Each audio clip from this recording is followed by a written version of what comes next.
आज बात होगी उस लोकतंत्र के मंदिर की जहां पर भारत की रूपरेखा तैयार होती है। हाँ, मैं उसी दिल्ली की बात कर रहा हूं जहां से बैठकर प्रधानमंत्री से लेकर राष्ट्रपति तक और चुने हुए सांसद भी बैठते हैं। उसी दिल्ली के लोकतंत्र मंदिर में 13 दिसंबर 2001 को हमला होता है। उस समय भारत के प्रधानमंत्री अटल बिहारी वाजपेयी थे। 13 दिसंबर 2023 को नई नई संसद भवन में दो लोग घुसकर स्मोक क्रैकर से संसद में धुआं कर देते हैं। हालांकि कोई हानि नहीं होती है, लेकिन सुरक्षा में बहुत बड़ी चूक है। सवाल यह उठता है कि संसद के बाहर इतनी सुरक्षा होने के बाद भी वह दोनों व्यक्ति संसद में कैसे प्रवेश कर जाते हैं। तो चलिए मैं आपको बताता हूं कि वे दोनों व्यक्ति कैसे संसद में प्रवेश कर गए। संसद भवन में प्रवेश करने से पहले जांच एजेंसियां जांच करती हैं। जो सामान उचित होगा उसी सामान को संसद में जाने दिया जाता है, नहीं तो उसके पहले ही रोक दिया जाता है।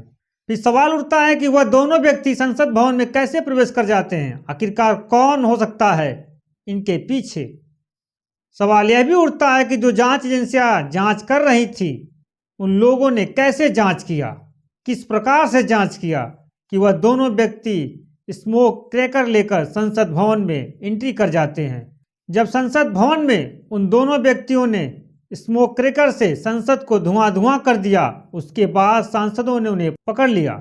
पकड़ने के बाद बहुत बड़ा खुलासा होता है। खुलासा ऐसा कि लोग सन्न रह जाते हैं कि ऐसा कैसे हो सकता है कि वर्तमान सरकार के सांसद उनके पास पर यह दोनों व्यक्ति संसद भवन में प्रवेश कर जाते हैं।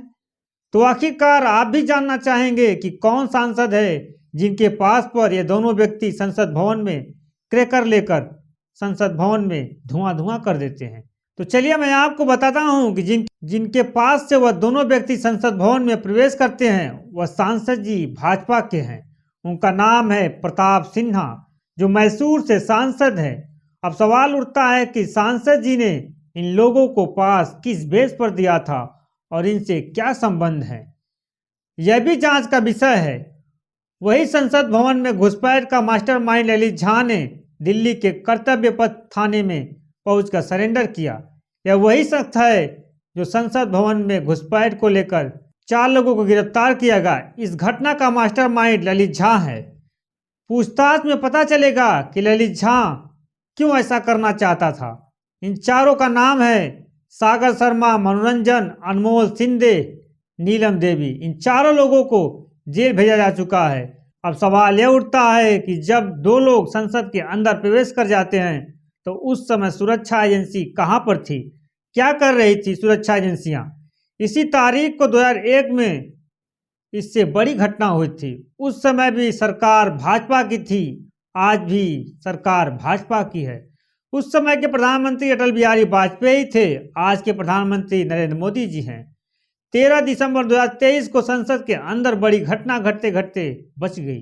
करोड़ों की लागत से बनी नई नई संसद भवन की सुरक्षा में इतनी बड़ी चूक कैसे हो सकती है।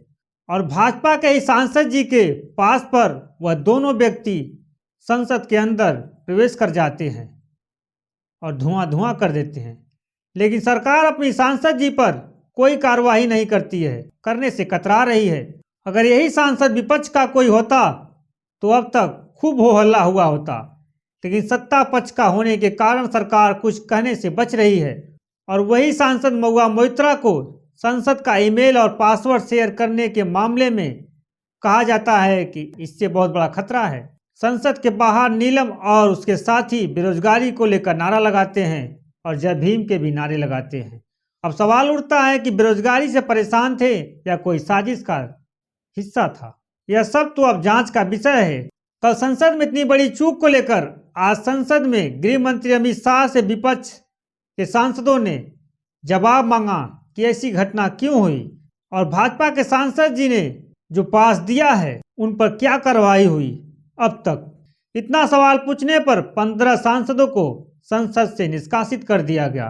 कैसे कोई हिम्मत कर सकता है सवाल पूछने की। जो सवाल पूछेगा उस पर कार्रवाई जरूर होगी। सबसे बड़ी बात तो यह है कि उन 15 सांसदों में से एक सांसद जी ऐसे थे जो आज संसद में मौजूद ही नहीं थे, उनको भी निष्कासित कर दिया गया संसद से।